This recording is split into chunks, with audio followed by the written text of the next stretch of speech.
ब्राह्मण को बैठावे। और ब्राह्मण में अगर कहीं साधु ब्राह्मण मिल गए और उन साधु में भी कहीं वैष्णव मिल गए तो कहना ही क्या है। इसलिए यहां पर नियम है कि विरक्तः वैष्णवः और विप्रा। और वाजपेयी जी आपको तीनों मिला है ना, तीनों मिल गया है। ब्राह्मण घर का शरीर है तो ब्राह्मण मिल गए, साधुता हो चाहे ना हो लेकिन बालकपन से साधु बन गए तो विरक्त भी मिल गए, है ना। और वैष्णव देख ही रहे, ऊर्ध्वपुंड तिलक, है ना। तो वक्ता के जो बताया गया है तीनों आपको प्राप्त है। गृहस्थ ब्राह्मण से भी सुनना चाहिए, इसका माने गृहस्थ ब्राह्मण से भी सुने। लेकिन अगर कहीं साधु मिल जाए, विरक्त मिल जाए, वैष्णव मिल जाए तो कहना ही क्या है, विरक्तः वैष्णवो विप्रः अवेद शास्त्र विशुद्धिकृत। लेकिन कथा विद्वान से सुने, हाँ, ऐसे न सुने। कम से कम उनको श्लोकों में पता हो कि कहाँ विसर्ग छूट गया है, कहाँ हलंत छूट गया है। ऐसे ऐसे कथावाचक हो गए महाराज कि भागवत का एक भी श्लोक नहीं सुनाएंगे, वो कथा कह देंगे विद्वान से। क्योंकि विद्यावताम भागवते परीक्षा, भागवत में विद्वानों की परीक्षा होती है। इसलिए वेद शास्त्र दृष्टांत कुशल हो, लेकिन अति निष्प्रिय कथावाचक हो। अति निष्प्रिय का मतलब जो लोभ से कथा न कहते हो कि हमको कथा हम कहेंगे तो हमको ये हो जाएगा। कथावाचक लोभ से कथा न कहे और श्रोता को दक्षिणा देने में संतोष न हो। ये नहीं कि बेचारे वो नियम लिएंगे हम कथा में तय नहीं करेंगे और ठग लेते हैं लोग, नहीं देते। हमको भी कई लोग ठग लेते हैं, क्योंकि हमारे गुरुदेव ने कहा, गुरुदेव की आज्ञा थी कि कभी भी कथा तुम तय करके नहीं करो, और नहीं करते हैं। तो देने की सामर्थ्य रहते हुए महाराज नहीं देते हैं सब। लेकिन अब हम नियम में बंधे हैं तो हम अपना नियम, तो क्योंकि यहां आप जो दोगे, ध्यान दीजिएगा, संत के यहां जो आपका आएगा वो सत्कर्म में लगेगा, संत की सेवा में लगेगा, गौ की सेवा में लगेगा, मंदिर की सेवा में लगेगा। और धन सत्कर्म में लगे, उसी दान का तो महत्व है।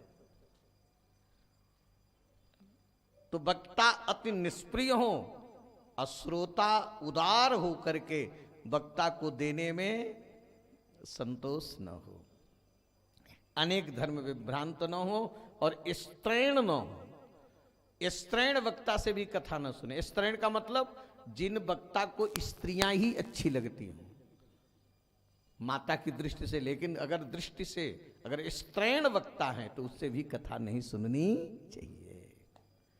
पाखंडी से भी कथा नहीं सुननी चाहिए।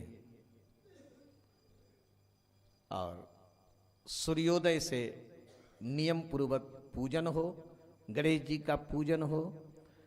अगर भगवान ने सामर्थ्य दिया है तो 5 ब्राह्मणों का वर्ण करें। जो ब्राह्मण कोई श्रीमद् भागवत का पाठ करे, कोई गणेश मंत्र का जप करे, कोई द्वादशाक्षर मंत्र का जप करे, कोई राम रक्षा स्तोत्र का पाठ करें, ऐसे कोई विष्णु सहस्त्र नाम का पाठ करें।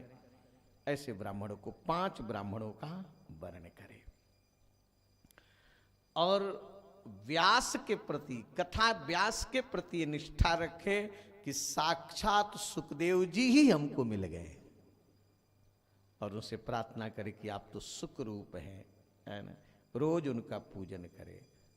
और सुन लीजिए वाजपेयी जी, अब आपके लिए नियम, श्रोता के नियम, 7 दिन तक मन केवल कथा में हो, अन्य जगह मन न जाए। केवल कथा में मन हो, न व्यवहार में मन जाए, न धन में मन जाए कि वो हो ज्यादा खर्च हो रहा है, न व्यवहार में मन जाए, न धन में मन जाए, न बेटा बेटी में मन जाए, न नाती पोता में मन जाए, न यहाँ बैठे बैठे सोचे वो हम कथा में तो बैठे हमारे घर में क्या हो रहा होगा, हमारी दुकान बंद है, ये भी ना हो। एकदम कथा में मन। लोक वित्त धनागार पुत्र चिंता विदुष्य च कथा चित्त, कथा में चित्त हो। जो कथा में चित्त होगा तो शुद्ध मति, तो आपकी मति शुद्ध होगी, तब उत्तम फल की प्राप्ति होगी, तब श्रेष्ठ फल मिलेगा। सूर्योदय से पाठ हो, कथा का विराम हो तो है ना, कीर्तन हो, और श्रोता जो प्रधान श्रोता हैं, अन्य के लिए नहीं, जो प्रधान श्रोता बन के बैठे हैं उनको इतना ही भोजन करे जितने बार बार टट्टी पेशाब के लिए न जाना पड़े। भोजन उतना ही बन सके तो उपवास करके, घी पीन करके, दूध पी करके, फलाहार रह करके कथा सुने। अंत में तो महापुरुष ने तो इतना कहा कि अगर भोजन करके ही कथा में मन लग रहा है तो भोजन करके ही कथा सुनो, लेकिन कथा सुनो जिसमें मन लगे। अगर उपवास करके कथा सुन रहे हैं, लगता है कि कब कथा बंद हो, कब भोजन मिले, कब कथा बंद हो, कब भोजन मिले, इससे अच्छा भैया खा भोजन जन करके बैठ के कथा सुनो। कथा में मन लगना चाहिए। भोजनम तु वरम मन्ये कथा श्रवण कार्यक्रम नोपवास वर प्रोक्तो कथा विघ्न करो। यदि जो श्रोता हैं उनको दीक्षा ले लेनी चाहिए, वैष्णव बन जाना चाहिए। विष्णु दीक्षा विहीना नाम नाधिकार है कथा सर्वे। आप तो पहले से वैष्णव हो ही गए हैं, दीक्षा ले ही चुके हैं, तो दीक्षा ले। इसके बाद अगर कोई स्त्री जिसका गर्भ न ठहरता हो, अगर श्रद्धा के साथ कथा सुने तो उसका गर्भ ठहरने लगेगा। दरिद्र व्यक्ति अगर कथा सुने तो उसकी दरिद्रता समाप्त हो जाएगी। संतानहीन व्यक्ति अगर कथा सुने तो संतान की प्राप्ति हो जाएगी। मोक्ष चाहने वाले कथा सुने तो मोक्ष की प्राप्ति हो जाएगी, है ना। इस प्रकार नियम पूर्वक कथा सुने। अगर गृहस्थ श्रोता हैं तो उनको हवन कराना चाहिए। विरक्त अगर कोई साधु कथा सुन रहे तो उनके लिए हवन की जरूरत नहीं, उनको हवन की आवश्यकता नहीं है। केवल गीता जी का पाठ करा लें, उनको हवन का फल मिल जाएगा। और कथा के बाद, कथा के विराम के बाद अगर भंडारा, तो कम से कम 12 ब्राह्मणों को भोजन करावे, अधिक जितने हो जाएं, क्योंकि 12 स्कंद है श्रीमद् भागवत में। लेकिन उन 12 ब्राह्मणों को डालडे की पूड़ी न खिलावे, इसमें स्पष्ट है, घी की पूड़ी खिलावे, जिसमें खीर हो, उनको दक्षिणा भी दे, है ना। और अधिक जितने हो जाएं, साधु ब्राह्मण को खूब बढ़िया भंडारा करे, है ना। इसके बाद अगर भगवान ने शक्ति दिया हो, सामर्थ्य दिया हो, तो 3 तोले सोने का सिंहासन बनवावे, अब उसके ऊपर श्रीमद् भागवत रख करके व्यास जी को दान कर दे। इसको सनकादिक का इसलिए मैं बता देता हूं, आज तक हमको कोई ऐसा श्रोता मिला नहीं, लेकिन मैं बता जरूर देता हूं कि अगर भगवान ने सामर्थ्य दिया हो तो 3 तोले सोने का सिंहासन बनवावे, उसके ऊपर श्रीमद् भागवत रख करके व्यास जी को दान दे, फिर गौ दान करे। ऐसा नियम पूर्वक कथा की विधि श्री सनकादिक जी नारद जी को बता ही रहे थे। तब तक उसी समय सुखदेव जी महाराज का आगमन हो गया। भागवत के पाठ को करते हुए बोलिए सुखदेव भगवान की जय। सुखदेव जी कहे बहुत हैं, लेकिन एक बात बता दूं बस। सुखदेव जी ने कहा कि ये कथा का आनंद स्वर्ग में नहीं है। स्वर्ग के देवता कथा के लिए तरसते हैं, स्वर्ग में नहीं है, वैकुंठ में भी नहीं है, कैलाश पर्वत पर भी नहीं है, और ब्रह्मा के यहां भी नहीं है। एक कथा का आनंद तो केवल मृत्युलोक में है ना। केवल मृत्युलोक वासियों को कथा का आनंद मिलता है। इतना सुखदेव जी कही रहे थे। तब तक अपने पार्षद के साथ साक्षात भक्तवत्सल भगवान श्री हरि का प्राकट्य हुआ, भगवान प्रकट हो गए। बोलो भक्तवत्सल भगवान की जय। जब ठाकुर जी आए हैं उस सभा में हरिद्वार में गंगा के तट पर, तो प्रहलाद जी भी आए हैं, बलि जी भी आए हैं, उद्धव जी आए हैं, अर्जुन आए हैं। अब तो श्री नारद जी महाराज इस कथा के आयोजक हैं। नारद जी बढ़िया ठाकुर जी को सिंहासन बैठाए, सभी वैष्णव का पूजन किए, ठाकुर जी का पूजन किए। ये हुआ कि ठाकुर जी आ गए, है ना, सरकार आ गए, तो सरकार प्रसन्न कैसे हो? तो लोगों ने कहा कि भगवान सबसे अधिक प्रसन्न होते हैं कीर्तन से, तो चलो हम लोग कीर्तन करें। तो कीर्तन से भगवान प्रसन्न होते हैं। तब तक शंकर जी कैलाश पर्वत पर डम डम डम डम डमरू बजाए। जब डमरू बजाए तो पार्वती जी कही कि भोले बाबा कहाँ जा रहे हैं आप? तो शिव जी ने कहा कि श्रीमद् भागवत की कथा हुई है हरिद्वार में, उस कथा में भगवान प्रकट हुए हैं और भगवान के सामने कीर्तन हो रहा है, तो मैं कीर्तन में जा रहा हूं। पार्वती कहीं अकेले मत चलिए, हमको भी ले चलिए, मैं भी चलूंगी। शंकर जी कहे आप भी चलो, है ना। तो भवो भवान्या कमलासनस्थु,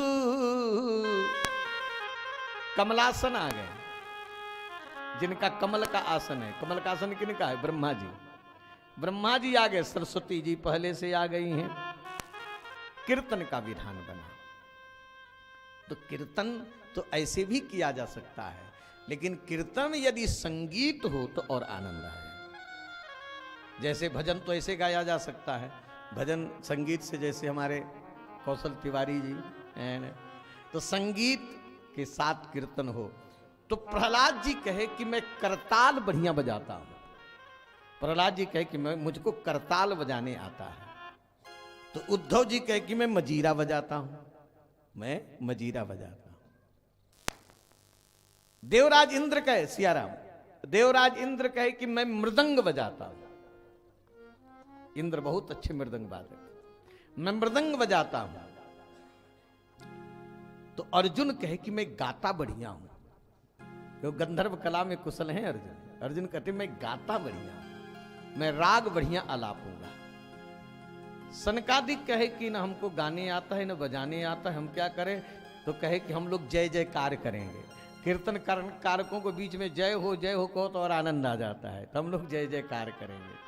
सुखदेव जी कहे कि मैं भाव बताऊंगा, लेकिन कीर्तन में नाचना भी चाहिए, नाच के कीर्तन होना चाहिए।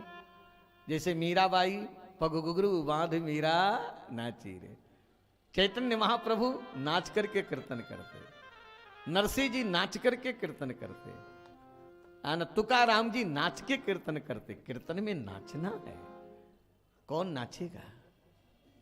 एक बात और सुन लो, भगवान के कीर्तन में जो नाच देता ना, उसको 84 में नाचना नहीं पड़ता है। नहीं तो संसार में तो नाचना पड़ेगा ही, भगवान के सामने नाच दे। तो भक्ति देवी कहीं कि मैं नाचूंगी, भक्ति देवी तैयार। भक्ति देवी कहीं कि मैं नाचूंगी, मेरे बेटे ज्ञान वैराग्य नाचेंगे। और कीर्तन प्रारंभ हुआ, ज्ञान वैराग्य के साथ भक्ति देवी अर्जुन राग आलापना प्रारंभ किए और कीर्तन प्रारंभ हुआ। आइए 2 मिनट कीर्तन।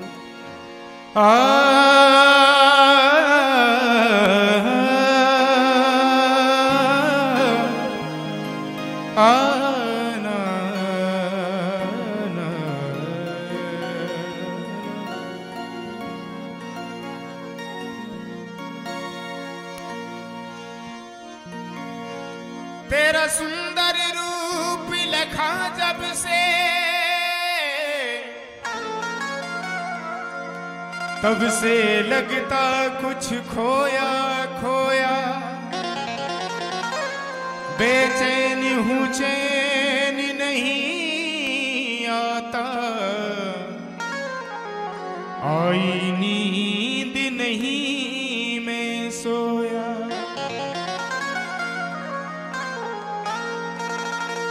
ये दर्द तुम्हारा जगाया हुआ, तेरी याद में रो रो के मुख धोया, राधा रसिक बिहारी तू न रुला, दुनिया के लिए मैं बहुत ही रोया। बोलवा के बिहारी लाल की। तेरी माँ की अदा पे सांवरिया, हारी में दिल हारी।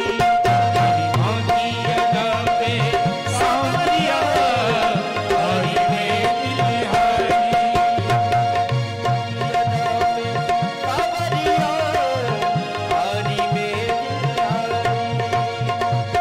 हारी में दिल हारी बिहारी, हारी में दिल हारी।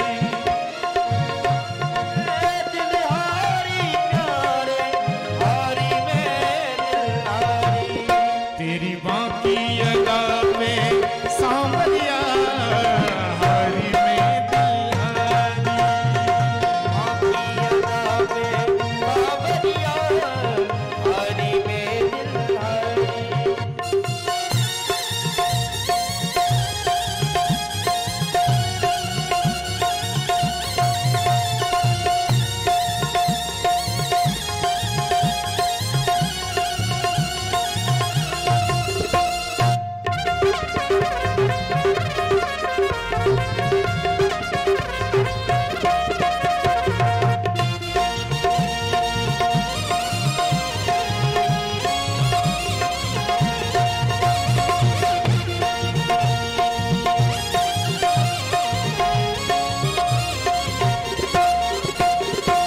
जब से छवि निहारी बिहारी। आपको समझ में आ रहा है? भजन समझ में आ रहा है? वैसे ज्यादा समझाने की जरूरत नहीं है, सभी ब्राह्मण बंधु बैठे हैं। देखिए, भजन में आनंद उन्हीं को आता है जो भगवान की चरित्रों में जिनको रुचि हो, और निश्चित ही आप लोग बड़े ही भाग्यशाली हैं। ऐसे सदगुरुदेव को चुना आपने और ऐसा स्थान चुना, इससे बड़ी बात क्या हो सकती है। जब से छवि निहारी बिहारी, लगन लगी चरणन में, राधे राधे रटूं इस मन में, फिरूं मैं वृंदावन में। जब से छवि निहारी बिहारी, लगन लगी चरणन में, राधे राधे रटूं इस मन में, फिरूं मैं वृंदावन में। तेरी तिरछी चितवन पे, हारी में दिल हारी। तेरी माँ की अदा पे सांवरिया, हारी में दिल हारी।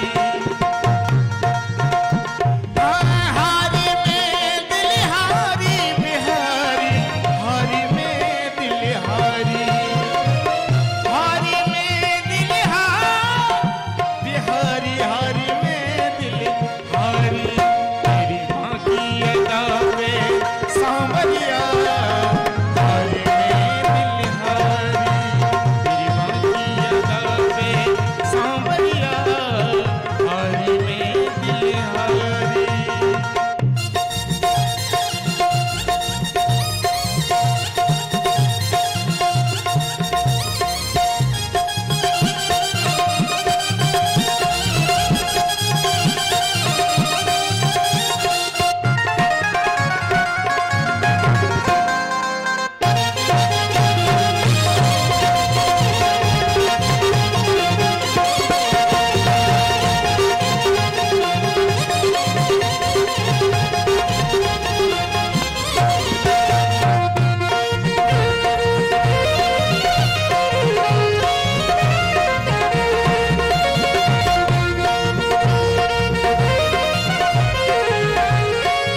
छवि पे बल बल जाए ये ब्रज के गोपी बाला। तेरी घुंघराली अलिकों पे कारी, हारी में दिलहारी। तेरी घुंघराली अलिकों पे कारी, हारी में दिलहारी। हारी में दिलहारी बिहारी, हारी में दिलहारी। हारी में दिलहारी बिहारी, हारी में दिलहारी। तेरी बाकी अदा पे सांवरिया, हारी में दिलहारी। तेरी बाकी अदा पे सांवरिया, हारी में दिलहारी, हारी में दिलहारी।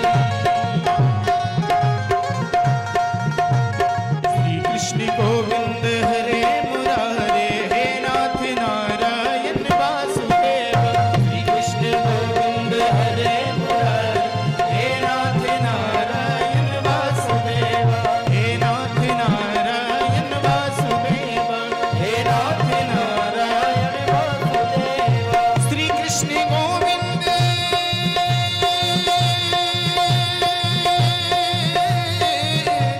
हरे मुरारी। श्री कृष्ण गोविंद हरे मुरारे, हे नाथ नारायण वासुदेव।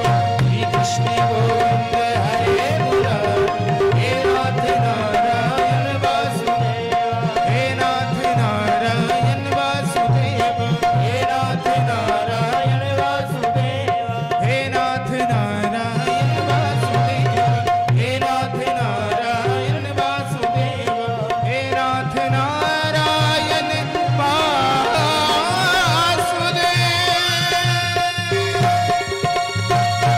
बोल बांके बिहारी लाल की जय। अलौकिक कीर्तन हुआ। भागवत की कथा में कौन कीर्तन हुआ? अलौकिक। अलौकिक का मतलब कीर्तन करने वाले लोक में न रह जाएं, उसको कहते अलौकिक। सब भूल गए, भगवान प्रसन्न हो गए, और भगवान प्रसन्न होके कहते वरदान मांग लो। और भक्तों ने क्या वरदान मांगा है, बहुत विलक्षण। कितने उदार भक्त होते हैं, कितने उदार संत होते हैं। इन्होंने वरदान मांगा कि सरकार आपसे हम लोग यही वरदान मांगते हैं कि जहां भी भागवत की कथा हो, जहां भी श्री राम की कथा हो, जहां पर कीर्तन हो, जैसे आपने यहां कृपा करी वैसे सब जगह कृपा करते रहे। ये भक्तों ने वरदान मांगा। कितने उदार भक्त होते हैं, कैसी उनकी दया होती। बस एक बात बताकर, बस 2 मिनट और। जब यमराज के दूत चलते हैं मृत्युलोक में मनुष्यों को लेने, तो यमराज जी अपने दूतों को बुला करके कान में कहते हैं। कान में बड़े रहस्य की बात कही जाती है। कान में क्या कहते हैं? अपने दूतों से जा तो रहे हो, लेकिन वहां मत जाना जिसने कथा सुनी। जो कथा सुन लिए उसके पास मत जाना, वो हमारे यहाँ नहीं आएगा, वो भगवान के धाम को जाएगा। परिहर भगवत कथा सुमत्तान, प्रभुर अहम अन्य नृणाम न वैष्णवानाम। वैष्णव के ऊपर हमारा कोई अधिकार नहीं। श्रीमद् भागवत में 18,000 श्लोक हैं, 12 स्कंद है। और प्रथम स्कंद की कथा में श्री वेदव्यास जी ने